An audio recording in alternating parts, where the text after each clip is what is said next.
तो ठीक है, आज हम लोग स्टार्ट कर रहे हैं नेक्स्ट टॉपिक। ग्रुप 16 का एक एलिमेंट है sulphur. Sulphur exist in acid. Acid it means solid form. जैसे ग्रुप 15 में P4 भी एग्जिस्ट करता था सॉलिड फॉर्म में, जिसका स्ट्रक्चर था टेट्राहेड्रल। यहाँ पे क्वेश्चन है कि सल्फर का स्ट्रक्चर क्या होगा। तो सल्फर का स्ट्रक्चर क्या होता है जी? Crown shape. क्राउन बना लोगे ना? कैसे बनाएंगे क्राउन? देखो क्राउन कैसे बनाएंगे, ऐसे 5 सल्फर ऐसे बना लेंगे, ठीक है। 1 2 3 4 5 बन गया 5। इसके बाद आप क्या कीजिए, इसमें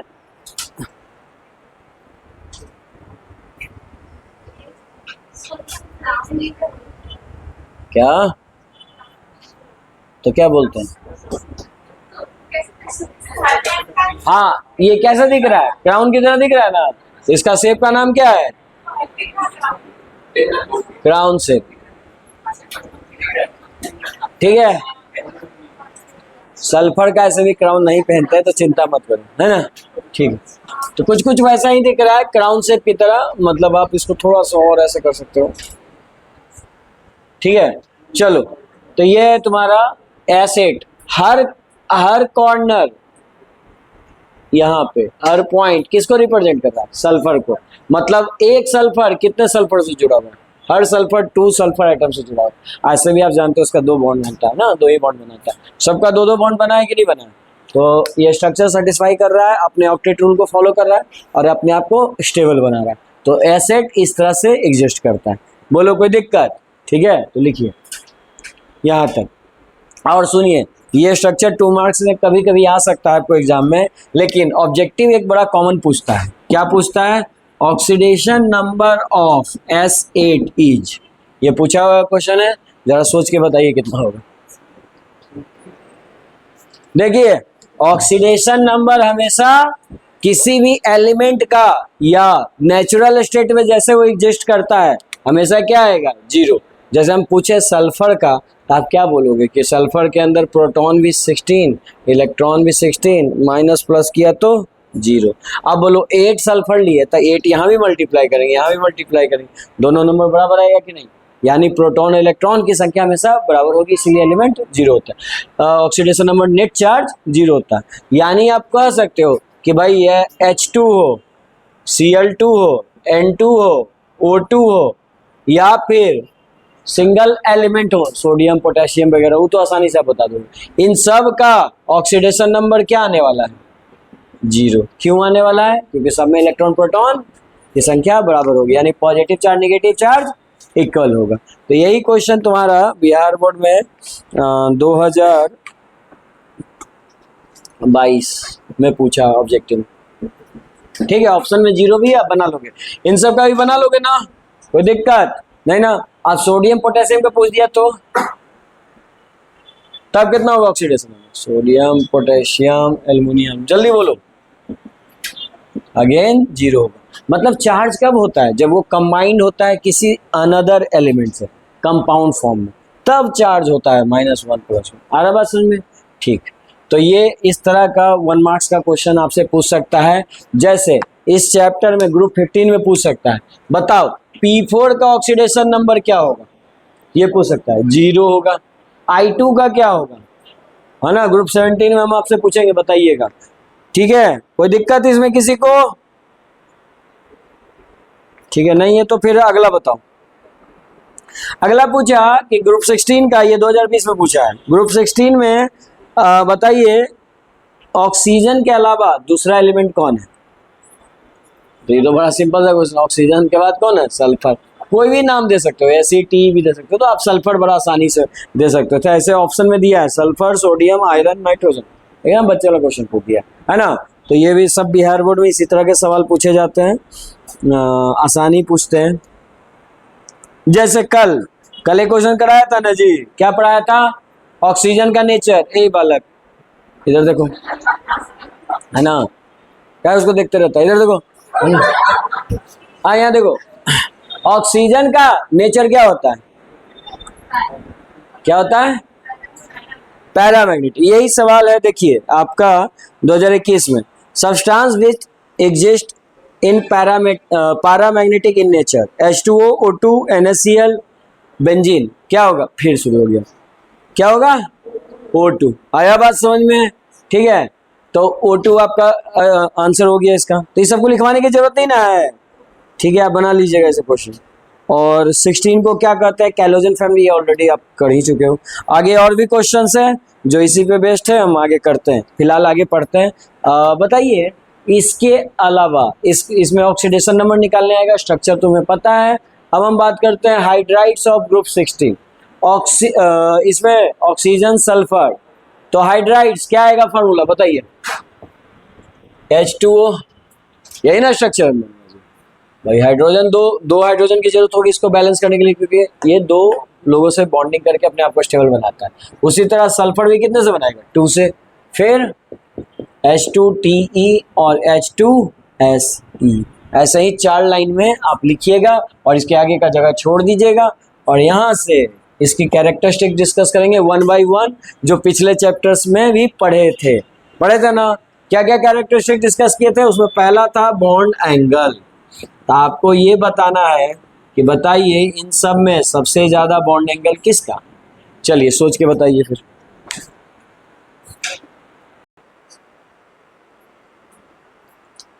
देखिए, जब भी कंपेयर करने की बारी आएगी तो हम देखते हैं इन कंपाउंड्स में एक चीज देखो, हाइड्रोजन तो कॉमन है, उसके आधार पे कंपैरिजन नहीं होगा। तो फिर कंपैरिजन किसके? ऑक्सीजन, सल्फर, सोडियम और ट्रिटियम पे। तो जब भी इनऑर्गेनिक का क्वेश्चन आए, अगर कहीं भी फंसो, स्ट्रक्चर बना लो। स्ट्रक्चर बनाना बड़ा आसान है। वाटर का स्ट्रक्चर कैसा होता है? बेंड या एंगुलर शेप। तो बताओ H2Te का स्ट्रक्चर भी कैसा होगा? बेंड या एंगुलर। और सेम ही चीज है ना, बस यहाँ मिडिल में कौन लाई करेगा? सेंट्रल एटम कौन होगा? ये। और 2 हाइड्रोजन बॉन्ड बना लेगा और 2 लोन पेयर। बोलो इसको क्या, कौन सा शेप कहते हैं? बेंड या एंगुलर, जो भी आप बोलना चाहो। एक एंगल ये वाला, ये काउंट नहीं हुआ, ठीक है। जो लोन पेयर इलेक्ट्रॉन है जो यूज नहीं हुआ, नहीं काउंट करेंगे। अब एक बात बताइए, इसमें होता क्या है? देखिए सोचिए। अब हम बताते हैं कि इन चारों की अगर हम बात करें, इसी के आधार पर कंपेयर करेंगे, तो आप जरा सोचो कि इलेक्ट्रोनिगेटिविटी किधर बढ़ती है।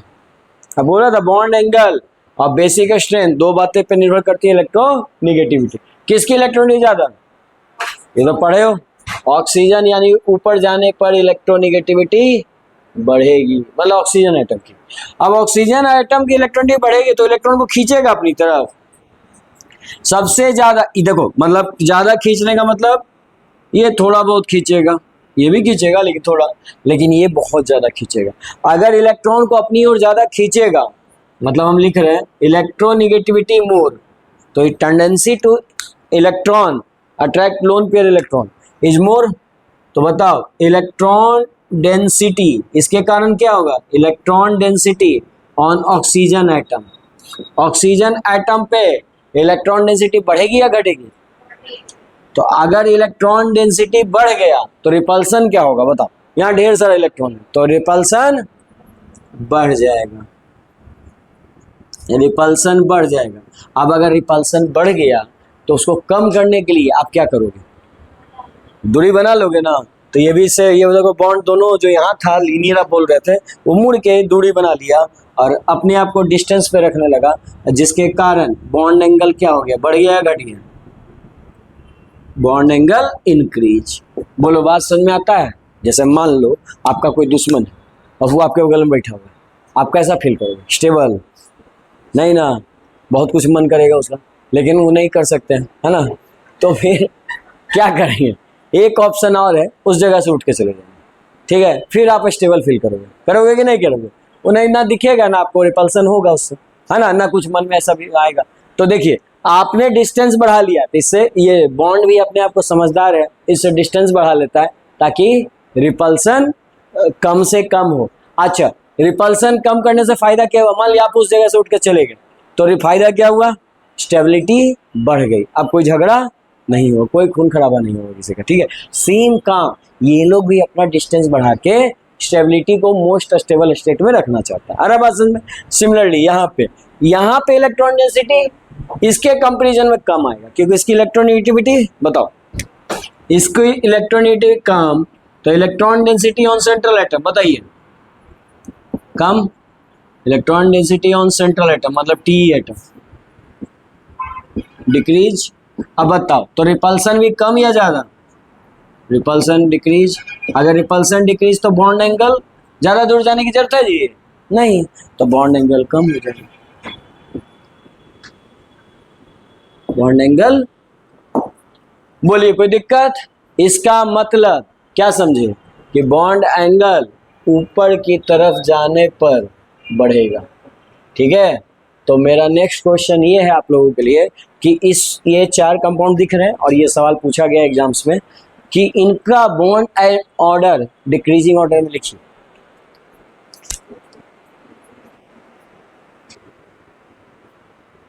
हाँ, ऊपर जाने पे बॉन्ड एंगल बढ़ेगा, यानी कि वाटर का बॉन्ड एंगल सबसे ज्यादा, then H2S and then H2SE and last one H2T। सही है आप लोग का? यही आया आंसर? ठीक, तो पहला चीज हमने पढ़ा जो था कि बॉन्ड एंगल, ये आपका ऑब्जेक्टिव में आएगा। मेरा दूसरा क्वेश्चन है, दूसरा क्वेश्चन थोड़ा हटके है, क्या है? Boiling point. Boiling point, boiling point directly proportional होता है मास के, मॉलिक्यूलर मास। अब बताओ ना, जैसे जैसे मास बढ़ेगा बॉइलिंग पॉइंट नहीं बढ़ जाएगी? ठीक है, तब बताओो फिर इसमें अगर अरेंज करना पड़े बॉइलिंग पॉइंट तो सोच के बताओ तो किसका बॉइलिंग पॉइंट सबसे ज्यादा? किसका सबसे ज्यादा? लास्ट वाले का सबसे ज्यादा। सबसे कम किसका? तो मतलब आप बोलोगे H2O और उससे ज्यादा H2S, उससे ज्यादा H2SE और उससे ज्यादा H2। देखिए सुनिए, रीजन क्या है? क्योंकि ऊपर से नीचे आते हैं तो हाइड्रोजन तो सेम है लेकिन एटम का साइज बढ़ रहा है, एटॉमिक मास बढ़ रहा है, तो सबसे ज्यादा मास किसका? इसका, इसीलिए इसका बॉइलिंग पॉइंट सबसे ज्यादा होगा। आया बात समझ में? किसी को कोई दिक्कत इसमें? देखो उसको दिक्कत है, बताइए क्या दिक्कत है? हाँ बिल्कुल, यही मैं पूछने वाला था, मेरा अगला सवाल यही है कि इसमें और क्या सुधार करना। देखो बाबू, ये सब ना जनरली गैस फॉर्म में होता है। किस फॉर्म में रहता है? गैस फॉर्म में। आइए वाटर कैसा होता है? लिक्विड फॉर्म में होता है। आप लोग लिखे हो ये लिख के ऐसे काट लेना, सच बोल रहा हूँ, नहीं तो देखो एग्जाम में कॉपी में आपको अपनी गलती दिखनी चाहिए, तब एग्जाम में वो गलती नहीं होगी। जो गलती आपने क्लासरूम में कर ली वो एग्जाम में नहीं होगा। तो इसीलिए अब बॉइलिंग पॉइंट को ढंग से सुधारिए और लिखिए जरा। ये किस ऑर्डर में हम लिखे हैं? डिक्रीजिंग नहीं है, इंक्रीजिंग ऑर्डर लिख रहे थे, इंक्रीजिंग ऑर्डर, जो कि मेरा गलत है। इसमें सुधार कीजिए। इसमें क्या सुधार करना है जी? देखिए सब ऑर्डर सही है खाली इसको छोड़ के, क्या कि लिक्विड स्टेट बाकी सब गैसियस स्टेट। तो H2S सबसे कम, फिर H2SE और फिर H2T। बस यहाँ पे एक ही चेंज आएगा और इसी के कारण ये एग्जाम में बहुत ज़्यादा पूछता है। वो कौन है? H2O। H2O का बॉइलिंग पॉइंट मैक्सिमम होगा, क्योंकि आप जानते हो लिक्विड के कंपेयर में गैस का बॉइलिंग पॉइंट वीक होगा, ऑब्वियस सी बात है। अच्छा, ये लिक्विड बना कैसे? तो इसके अंदर एक स्पेशल बॉन्ड पाया जाता है, रीजन भी लिख लो, ड्यू टू हाइड्रोजन बॉन्ड। इसकी बॉन्डिंग स्ट्रॉन्ग, इसीलिए इसका बॉइलिंग पॉइंट ज्यादा। और इसी के कारण ये क्वेश्चन 2-3 लैंग्वेज में, अभी हम सब बताते हैं लैंग्वेज, 2-3 लैंग्वेज में एग्जाम में फ्रिक्वेंटली पूछता है, तो लिख लीजिए। इंपॉर्टेंट क्वेश्चन है, उसको मार्क कीजिए, बॉइलिंग पॉइंट। इवन ये भी H2 और H2S में भी पूछ लिया था बॉइलिंग पॉइंट किसकी ज्यादा, तो किसकी ज्यादा होगी? H2O की बॉइलिंग पॉइंट हमेशा ज्यादा होती है एज कम्पेयर टू H2S। तो नेक्स्ट टॉपिक है थर्मल स्टेबिलिटी। हीट को कौन ज्यादा देर तक रेसिस्ट कर सकता है, कौन टिका रहेगा? तो कौन टिका रहेगा? जिसकी बॉन्ड एनर्जी स्ट्रांग है, जिसका स्ट्रांग बॉन्ड बनता है। और स्ट्रांग बॉन्ड किसमें बनता है?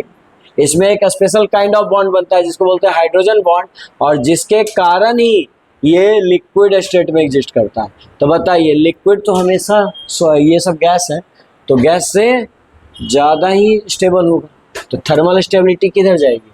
ऊपर की ओर। तो थर्मल स्टेबिलिटी सबसे ज़्यादा इनकी होगी, है ना। और इसको हमको डिक्रीजिंग ऑर्डर में लिखना है, तो सबसे ज़्यादा water and then H2S sulphur,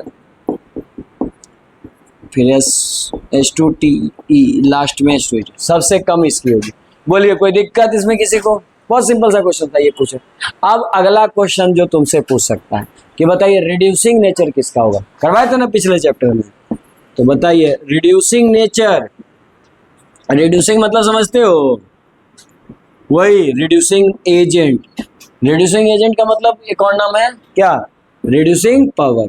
ये सब पूछता है ना जी सब तुम्हारा। अच्छा एक बात बताओ, जो ज्यादा स्टेबल होगा वो रिड्यूस होगा, जल्दी टूटेगा। रिड्यूस मतलब टूटना।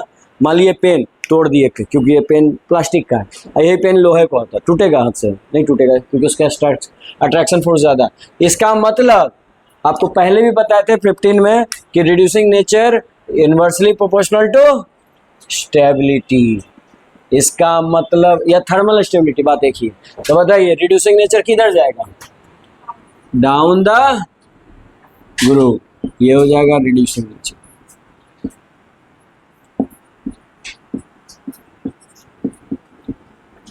जल्दी टूटेगा। एक और रीजन बताया था, एक और रीजन बताया था, वो कौन बताएंगे? जल्दी बताओ। दूसरा एक कॉन्सेप्ट वहां भी बताए थे, क्योंकि वहां थर्मल स्टेबिलिटी वाली बात नहीं किए थे। ये तो ये भी सही कॉन्सेप्ट है, लेकिन मान लीजिए दिमाग से निकल गया तो एक से ज्यादा कॉन्सेप्ट अच्छा रहेगा। तो बताइए दूसरा कॉन्सेप्ट क्या है? याद है आप लोग को? देखो इन सब में क्या सेम है? ये सेम है। अच्छा एक बात बताओ, इन सब में देखो यहां पर ये टीई टेरियम का साइज बड़ा है, हाइड्रोजन का साइज सब जगह बराबर होगा। अच्छा इसमें देखो तो ऑक्सीजन का साइज छोटा, हाइड्रोजन भी छोटा सा, बॉन्ड लेंथ इतना ही बड़ा, और यहाँ पे बॉन्ड लेंथ उसके कंपेयर में बहुत ज्यादा है। अब एक बात बताइए, जैसे जैसे नीचे आते हैं साइज बढ़ता है, नहीं बताया था नाइट्रोजन वाले फैमिली में, तो नाइट्रोजन से सबसे ज्यादा कौन होगा? बिस्मथ। अच्छा खैर, तो यहाँ पे नीचे जाने पर अगर बॉन्ड लेंथ बढ़ता है, याद आ रहा है क्या कि अगर साइज एटम का बढ़ा तो इसका मतलब बॉन्ड लेंथ बढ़ा। बॉन्ड लेंथ बढ़ा मतलब बॉन्ड डिसोसिएशन एनर्जी। ये देखो बताओ, बड़ा पेन को तुरंत नहीं तोड़ सकते हैं और छोटे को तोड़ना मुश्किल है। यानी कि जैसे जैसे बॉन्ड लेंथ बढ़ा, बॉन्ड डिसोसिएशन एनर्जी क्या होगा? घटेगा कि बढ़ेगा जी? घटेगा, तो उसकी स्टेबिलिटी घटेगी। लेकिन इसी का उल्टा सोचो, चलो हम उल्टा सोचते हैं। जैसे जैसे साइज डिक्रीज किया उसका बॉन्ड लेंथ कम, मतलब बॉन्ड लेंथ यहाँ किसका कम होगा? देखो H2O का है ना, बॉन्ड लेंथ कम। अगर बॉन्ड लेंथ कम है तो उसको तोड़ने के लिए एनर्जी बहुत ज्यादा, ये छोटे लेंथ को तोड़ने के लिए एनर्जी ज्यादा चाहिए, बड़े लेंथ को आसानी से तोड़ सकते, तो ये ज्यादा। तो बताओ इस केस में स्टेबिलिटी बढ़ेगी या घटेगी? बढ़ेगी। तो देखिए ऊपर नहीं बढ़ा है H2O का, अगर स्टेबिलिटी बढ़ गई तो रिड्यूसिंग नेचर क्या होगा? रिड्यूसिंग नेचर आसानी से रिड्यूस करेगा क्या? ये नहीं, तो रिड्यूसिंग नेचर इसका घट जाएगा। तो इसका तो घट जाएगा H2O का, बढ़ेगा किसका? उसका उल्टा, H2ST का सबसे ज्यादा होगा। तो सबसे ज्यादा कौन होगा? दोनों कॉन्सेप्ट आप यूज कर सकते हो, ये पढ़ाया था पिछले क्लास में, मतलब पिछले ग्रुप 15 में। याद आ रहा है आप लोग को? अच्छे से याद आ रहा है? धुंधा धुंधा अच्छे से याद आ रहा है ना? रिवीजन करो, बहुत अच्छे से याद रहेगा। रिवीजन करोगे तो मेरे लिखने के पहले जवाब दे पाओगे। अरे बस में याद आ रहा है आप लोग को? तो ये बात याद आ गया, तो वही बात को तो यहाँ लिखे हैं जी। जैसे जैसे स्टेबिलिटी बढ़ता है रिड्यूसिंग नेचर घटता है। ठीक है, अब हम अरेंज करना है, क्या अरेंज करना है? रिड्यूसिंग नेचर किस ऑर्डर में? चलो डिक्रीजिंग में ही अरेंज करो, रिड्यूसिंग नेचर डिक्रीजिंग ऑर्डर में।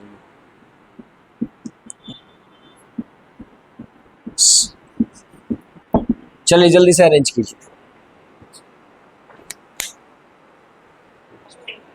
हाँ लिखिए। हाँ सबसे ज्यादा हो जाएगा H2TE रिड्यूसिंग नेचर, उसके बाद H2SC, उसके बाद H2S, उसके बाद H2। बोलिए कोई दिक्कत? अब एक छोटा सा सवाल यहाँ पे, ये इंपॉर्टेंट सवाल भी है कि आपसे ये एग्जाम में पूछ लेगा। ये 5 कंपाउंड दिख रहा है ना जी, इसमें बताइए एसिडिक स्ट्रेंथ सबसे ज्यादा किसका होगा? ये पूछेगा एसिडिक स्ट्रेंथ। चलो घटते क्रम में लिखो तो एसिडिक स्ट्रेंथ, मतलब डिक्रीजिंग ऑर्डर में लिखना है एसिडिक स्ट्रेंथ। चलिए बताइए जवाब आपका, किधर बढ़ेगा किधर घटेगा? चलो किधर बढ़ेगा ये बताओ, डाउन द ग्रुप या above the group? Down the group कितने लोग कह रहे हैं, हाथ उठाइए। अबव द ग्रुप कोई नहीं। अच्छा ई तो बड़ा सिंपल सा बात था, इन ई क्या होता है, न्यूट्रल। तो कभी लगता है न्यूट्रल की तरफ एसिडिक स्ट्रेंथ बढ़ेगा? नहीं, तो सिंपल सा सवाल था। तो एसिडिक स्ट्रेंथ किधर बढ़ेगा जी, down the group acidic strength increases, क्योंकि तुम्हें पता है वाटर कैसा होता है, न्यूट्रल कंपाउंड। चलो छोड़ो, ये भी नहीं याद रहा, ये तो सिंपल सा कॉन्सेप्ट था। तो हम इससे भी बताते हैं। एक बात बताओ, रिड्यूसिंग मतलब क्या होता है, टूटना। इन दोनों में टूटेगा तो क्या मिलेगा, एच मिलेगा। आज जो जल्दी एच देगा वो ज्यादा एसिडिक होगा कि नहीं? अब बताओ जल्दी से एच कौन दे रहा है यहाँ पे, जल्दी से कौन टूट रहा था, जिसका रिड्यूसिंग नेचर ज्यादा होगा, ये जल्दी टूटेगा तो एच फटाक से दे देगा, और इस कारण से इसका एसिडिक स्ट्रेंथ ज्यादा होगा। वाटर जल्दी नहीं टूटेगा लिक्विड स्टेट में, तो इस कारण से रिड्यूसिंग नेचर जिसका ज्यादा, उसकी एच देने की टेंडेंसी भी ज्यादा, या फिर वाटर न्यूट्रल है, ये भी याद रख सकते हो।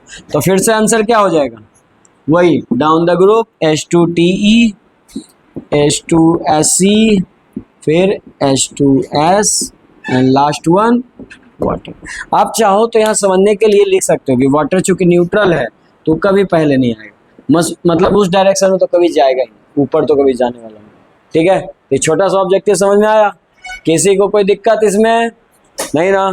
अब देखो इस पे, इस आधार पे आए बहुत सारे सवाल आपके एग्जाम्स में पूछे गए, मैं जल्दी से बताता हूँ। यहाँ तक आप लोग लिख लिए, चलो पहले लिख लो, उसके बाद सवाल करते हैं। सवाल क्या करना, बस खाली मैं बोलूंगा आप आंसर, मैं पढ़ा रहा हूँ उसी पे क्वेश्चन आते भी हैं। देखिए यहाँ क्वेश्चन पूछा है, जैसे एक क्वेश्चन तो यही पूछा है, ये अभी हम पीछे करवाए थे। देखिए आपसे पूछा है कि बताइए H2S और H2SO4, 4 ऑप्शन दिया हुआ है, SO2 और SO3, इन सब में पूछा है कि कौन ऑक्सीडाइजिंग एजेंट और रिड्यूसिंग एजेंट दोनों की तरह काम करता है। ये 2022 में पूछा है, कौन करता है दोनों की तरह काम जी 2022 में? SO2, क्योंकि +4 है ना, मिडिल में लाइक करेगा, तो ये अब बोलो क्लास के पहले ही करवाते क्या? ठीक है, फिर आते हैं आज के टॉपिक पे, इस पे बात करते हैं। तो देखिए इसमें पूछा है क्या, देखो एक तो बॉइलिंग पॉइंट की बात करेंगे तो ये बहुत ज्यादा पूछता है। H2 बॉइलिंग पॉइंट अगर आपसे पूछा जाए तो बोलेगा H2O और H2S में कौन होगा, किसकी बॉइलिंग पॉइंट ज्यादा होगी, बोलो।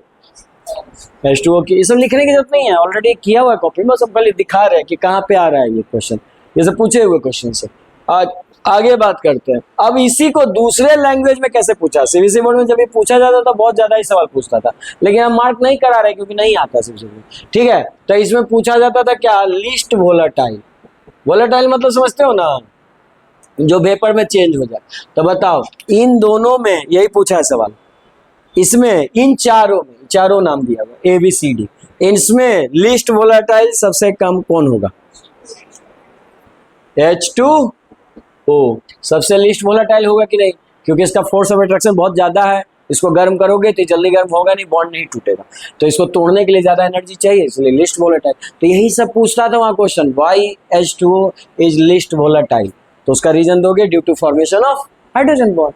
तो ये 2 मार्क्स से लिखने आएगा, लेकिन चूंकि बिहार बोर्ड लिखने वाला भी पूछ सकता है, लेकिन यहाँ पे ऑब्जेक्टिव पूछा गया था और ये क्वेश्चन पूछा गया था तुम्हारा 2022। ठीक है, तो इस तरह का सवाल आपके पूछे गए। बोलिए इसमें कोई दिक्कत किसी को नहीं ना? ठीक, अब अगला क्वेश्चन सुनिए। अगला क्वेश्चन पूछा गया H2S के बारे में, जैसे H2S इसके बारे में पूछा गया। क्वेश्चन क्या है सुनो, H2S का ज्योमेट्री पूछा है। क्या पूछा है? ज्योमेट्री। अब बोलो बना बाय नहीं है तो बताओ तो ज्योमेट्री का नाम। अच्छा ऑप्शन भी दिया रहेगा, एंगुलर, मतलब भूल भी गए तो नाम देख के याद आ जाएगा, एंगुलर लीनियर, है ना, एंगुलर या लीनियर, एंगुलर। वाटर का भी स्ट्रक्चर कैसा, एंगुलर। बोलो अब याद रहेगा ना। और दूसरा चीज हेल्प मिलेगा जी, 4 ऑप्शन में वो भी रहता नहीं, तो एंगुलर। तो सिर्फ एंगुलर नहीं है, ये भी क्वेश्चन पूछा गया है, और इसमें एंगुलर शेप होगा ऐसा, सल्फर H, लेकिन 2 एंगुलर पूछा है। एक तो एंगुलर दिया, एंगुलर एंड नॉन जीरो, और दूसरा एंगुलर एंड जीरो। ये जीरो वैल्यू किसका है? डाइपोल मोमेंट का। तो आपसे सवाल क्या पूछा, लिखो, ये सवाल लिख लो, ये अच्छा सवाल है, लिखिए। Geometry of H2S and its dipole moment are. Question क्या है, ये सब तो किया हुआ रहने दो। ज्योमेट्री ऑफ H2S एंड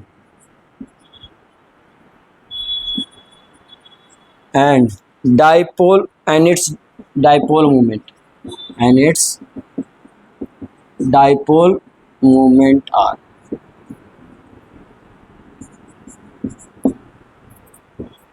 हाँ जी, पहला ऑप्शन है, इतना तो पता चल गया कि एंगुलर है, लीनियर तो है नहीं, तो एंगुलर एंड नॉन जीरो। क्या पूछा? Angular and non zero. अब बी, एंगुलर एंड जीरो। बोलो डाइपोल मोमेंट किसका क्या होगा, नॉन जीरो या जीरो? लीनियर तो होगा नहीं, तो ऑप्शन देने का मतलब है नहीं। ए बी में ही बताइए। दूसरा ऑप्शन है linear and zero, D option है लीनियर एंड नॉन जीरो। तो क्या आंसर बताएंगे, जल्दी से बताइए, थोड़ा सोचिए, दिमाग लगाइए और क्वेश्चन पहले लिखिए। ज्योमेट्री तो हम बनाए ही थे अभी, सल्फर और लोन पेयर और यहाँ 2 हाइड्रोजन, यही ना ज्योमेट्री होगा। किसी को कोई दिक्कत इसमें? नहीं ना। आप सुनिए, ज्योमेट्री हो गया एंगुलर, इसमें कोई डाउट? तो पहला जवाब तो मिल गया। दूसरा ही खोजना है किसका, डाइपोल मोमेंट जीरो होगा या नॉन जीरो होगा। तो नेट डाइपोल मोमेंट निकालते हैं, और डाइपोल मोमेंट एक वेक्टर क्वांटिटी है। अब हम यहाँ वेक्टर ड्रॉ करते हैं, मतलब कौन किस इलेक्ट्रॉन को खींचेगा। तो हम आपसे सिंपल सा बात पूछते हैं, इलेक्ट्रोनिगेटिविटी किसकी ज्यादा होगी, सल्फर की कि हाइड्रोजन की? सल्फर की। हाइड्रोजन सबसे वीक होता है, ये इलेक्ट्रॉन इधर खींचेगा, ये इलेक्ट्रॉन इधर खींचेगा। हम आपसे इतना पूछते हैं कि एक पॉइंट के क्रॉस ऐसा कोई फोर्स लगे, क्या कभी एक दूसरे को जीरो कर सकता है? नहीं, जीरो तब होता है जब इक्वल एंड अपोजिट लगता है, ठीक है। ऐसा तो कुछ यहाँ सीन बन नहीं रहा, तो इसीलिए नेट डाइपोल मोमेंट क्या आएगा, नॉन जीरो। आया बात समझ में? और इसीलिए ये कंपाउंड कैसा होगा, पोलर। कोई दिक्कत? तो आप इसको ये भी बता सकते हो कि वाटर कैसा होता है, पोलर कि नॉन पोलर? पोलर। इसीलिए वाटर में क्या होगा, सॉल्युबल या नॉन सॉल्युबल? सॉल्युबल। जितने पोलर होते हैं सब सॉल्युबल होता है। आया बात समझ में? तो इस तरह के सवाल भी आपसे एग्जाम्स में पूछे जा सकते हैं। तो ऑप्शन क्या हो जाएगा, नॉन जीरो और पोलर। कौन सा ऑप्शन में था, हाँ ना। तो बना लोगे ऐसा क्वेश्चन, लिखे थे ना option, non zero and angular. तो ये होगा आंसर। बोलो कोई दिक्कत नहीं ना।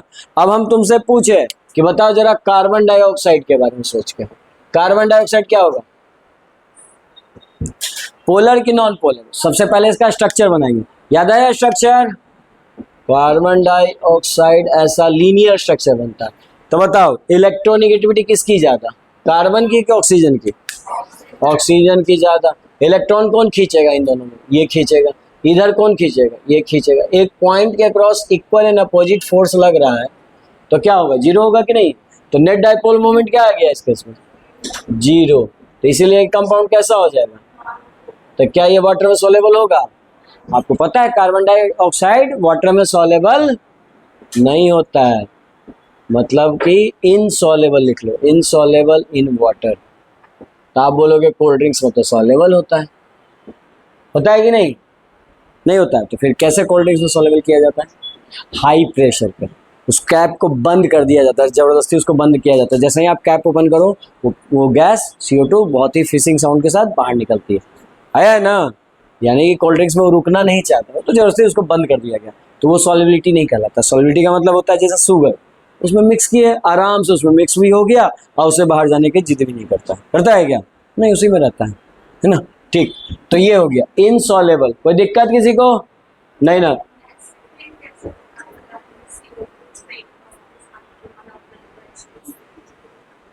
हाँ,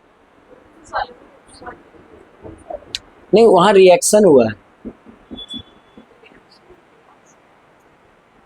हाँ यही ना।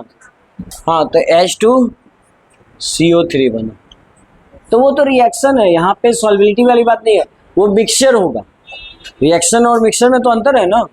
मिक्सचर का मतलब हो गया कि भाई आप इसमें से फिजिकली इसमें प्रेजेंट कर दिए, इसके जो वाटर के मॉलिक्यूल्स के बीच में जो जगह है वहां जाके कौन रुक गया, शुगर रुक गया या CO2 रुक गया। बट यहाँ वो बात नहीं कर रहे, यहाँ बात कर रहे हैं कि अगर वाटर में CO2 गैस को पास करेंगे तो फिर क्या मिलेगा, सब्सटेंस का नेचर कैसा हो जाएगा, चेंज हो जाएगा, क्योंकि ये यहाँ पे एक रिएक्शन हो रहा है और एक नया सब्सटेंस फॉर्म कर रहा है। यहाँ पे मिक्सचर में कोई नया सब्सटेंस नहीं फॉर्म होता है, बस उसी में जाके फिजिकली प्रेजेंट होता है। जैसे हम सब एयर में प्रेजेंट है कि नहीं, तो हम क्या एयर के साथ रिएक्शन कर रहे हैं? नहीं, हम बस एयर में प्रेजेंट है। आ रहा है समझ में, क्योंकि एयर में गैप्स ज़्यादा है, तो बस ये रीज़न था। बट यहाँ पे सॉल्युबल CO2 गैस नहीं होता है, बिकॉज ये नॉन पोलर होता है और वाटर कैसा होता है, पोलर, तो दोनों का नेचर डिफरेंट है, इसलिए इसमें सॉल्युबल नहीं है। लेकिन हाँ, उसके कांटेक्ट में तो आएगा, और कोई किसी चीज़ के कांटेक्ट में भी आएगा तो रिएक्शन हो जाएगा। अच्छा, आप एक बात बताओ, आयरन है, ठीक, आयरन एक सॉलिड है, क्या लगता है आपको कि एयर को अंदर जाने के लिए जगह मिलता होगा? नहीं मिलता होगा, यानी सॉल्युबल तो नहीं, लेकिन फिर भी इसमें रस्टिंग तो हो ही जाता है, क्योंकि इसके सरफेस पे भी कांटेक्ट में आया तो रिएक्शन तो हुआ। तो भाई देखो, उसमें वो अंदर चला जाए, ये बात हो गया मिक्सचर के लिए, लेकिन अगर उससे रिएक्शन कर लिया तो ये केमिकल रिएक्शन की बात है, ठीक है। तो कांटेक्ट में आने पर रिएक्शन हो सकता है, ठीक है। और कोई डाउट किसी को? नहीं ना? अच्छा, यहाँ तक बात समझ में आ गया, तो जरा सोच के बताओ SO2 वाटर में क्या होगा, सॉल्युबल कि नॉन सॉल्युबल? SO2 के बारे में सोचिए, ये एग्जाम में पूछा हुआ क्वेश्चन है। CO2 और SO2 में वाटर में कौन सॉल्युबल, या कौन पोलर या कौन नॉन पोलर? तो भाई CO2 के बारे में तो आपको जवाब मिल गया है, नॉन पोलर, वाटर में इनसॉल्युबल। लेकिन SO2 का स्ट्रक्चर बनाइए और सोचिए तो जरा क्या होगा, क्योंकि ये सवाल पूछा है एग्जाम में। हाँ जी, बताइए इसका जल्दी से।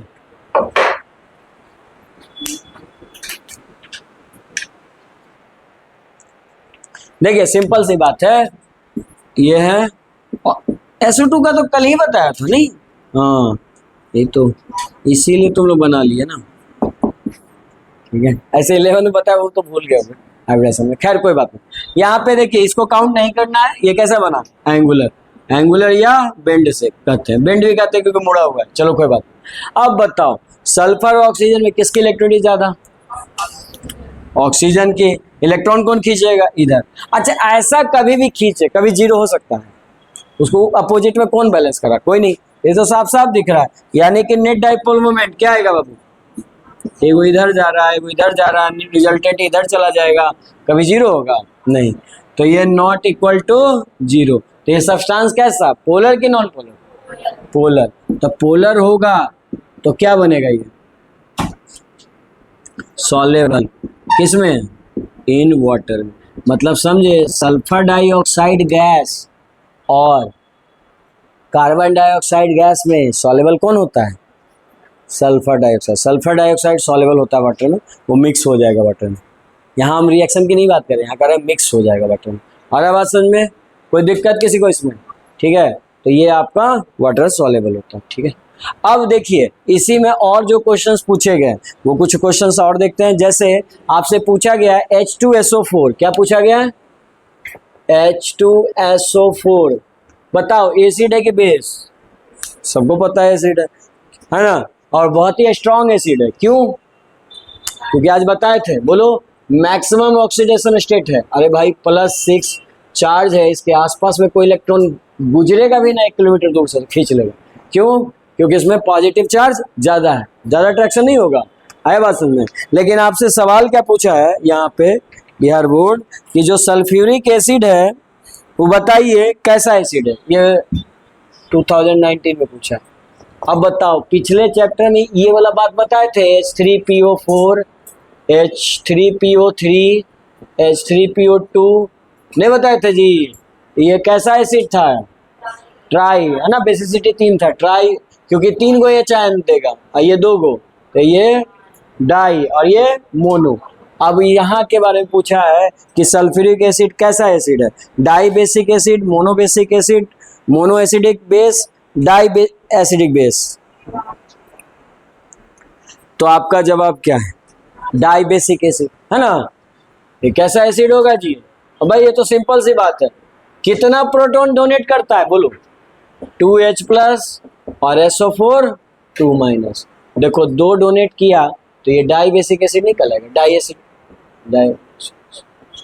आया बात समझ? अगर 2 डोनेट कर रहा है तो डाई, 3 डोनेट करता, जैसे 3 डोनेट करता ट्राई, है ना। सिंगल करेगा जैसे HCl कैसा होगा बताओ? Mono basic acid, mono basic acid. आया बात समझ में, क्योंकि इसमें केवल एक ही एच आयन प्रेजेंट है और वही डोनेट होगा। तो वह एक आयन डोनेट कर रहा है तो उसको क्या बोलेंगे? Mono basic. बोलो कोई दिक्कत आ रहा है समझ में? ठीक, अगर इतना बात समझ में आ गया तो ये कैसा है एजेंट, जल्दी बताओ। Oxidising agent. क्यों? +6 पे है तो ये सबसे अच्छा ऑक्सीडाइजिंग एजेंट। अच्छा ये कैसा एजेंट बोलो? HCl दिख रहा है ना आपको को? हाँ बताओ, HCl कैसा agent? Oxidising, reducing, both. Reducing कितने लोग बोल रहे हो?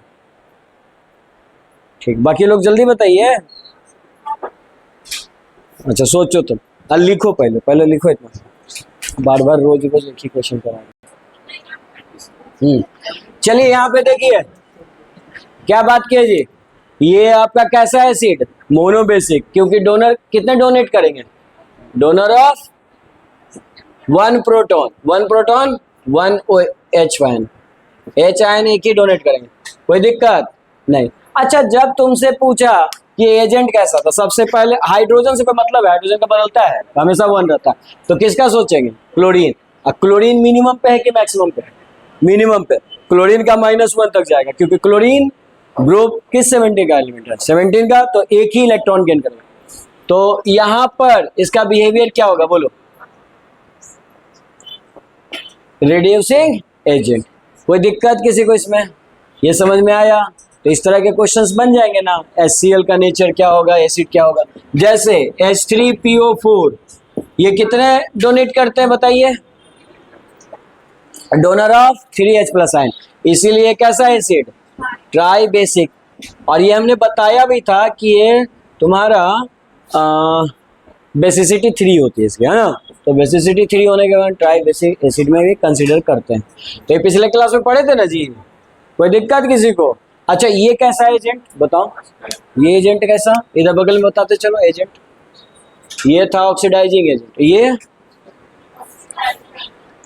कितने लोग कह रहे हैं ऑक्सीडाइजिंग एजेंट? क्यों? +5 आएगा इसका, निकाल के देख लीजिएगा। तो ये भी कैसा है एजेंट? ऑक्सीडाइजिंग। तो बोले इसे रटना है जी, सबका सीक्वेंस एक ही है, और हम बोल भी रहे हैं 15 का लो कंपाउंड या 16 का लो या फिर 17 का भी लीजिए, सब में वही चीज रिवीजन होने वाला है। ठीक है, तो चलो आज का क्लास हम लोग वाइंड अप करते हैं। क्या आज हम समराइज करते हैं क्या क्या पढ़े? सबसे पहला बात हमने पढ़ा सल्फर का स्ट्रक्चर। सल्फर एक सॉलिड है जो S8 में एग्जिस्ट करता है, और शेप कैसा होता है? Crown shape. क्राउन शेप होता है। और हमेशा याद रखिएगा, चाहे S8 हो, चाहे P4 हो फास्फोरस, चाहे आयोडीन अगले ग्रुप 17 में पढ़ेंगे, ये सब का ऑक्सीडेशन नंबर कितना होगा? 0 होगा। और एलिमेंटल स्टेट में भी 0 होता है, जैसे सोडियम, पोटेशियम, ये सब तो आप जानबे करते हो। लेकिन मॉलिक्यूल स्टेट, सिमिलर मॉलिक्यूल, होमो एटॉमिक मॉलिक्यूल, इस सब का कितना होने वाला है? 0, क्योंकि इलेक्ट्रॉन प्रोटॉन अगर काउंट कीजिएगा सब में इक्वल आता है। कोई दिक्कत? उसके बाद दूसरा टॉपिक पढ़े, क्या पढ़े? ऑक्साइड हाइड्राइड्स ऑफ क्या? ग्रुप 16। तो ग्रुप 16 की हाइड्राइड्स की बात की तो पहला property bond angle. Bond angle किसके अकॉर्डिंग निकालेंगे? कौन से कॉन्सेप्ट से? इलेक्ट्रोनिगेटिविटी। सबसे ज्यादा इलेक्ट्रोनेगेटिव ऊपर, तो बॉन्ड एंगल भी सबसे ज्यादा इसी का होगा, क्योंकि इलेक्ट्रॉन डेंसिटी बढ़ेगा इलेक्ट्रॉन यूनिटी के कारण, और रिपल्सन बढ़ेगा तो डिस्टेंस बढ़ेगा, डिस्टेंस बढ़ेगा तो बॉन्ड एंगल बढ़ेगा। बेसिक स्ट्रेंथ भी इसी के अकॉर्डिंग चलता है। अरे बात समझे? लेकिन यहाँ बेसिक की बात नहीं करेंगे, क्योंकि कंपाउंड अपने आप को क्या घोषित कर दिया है?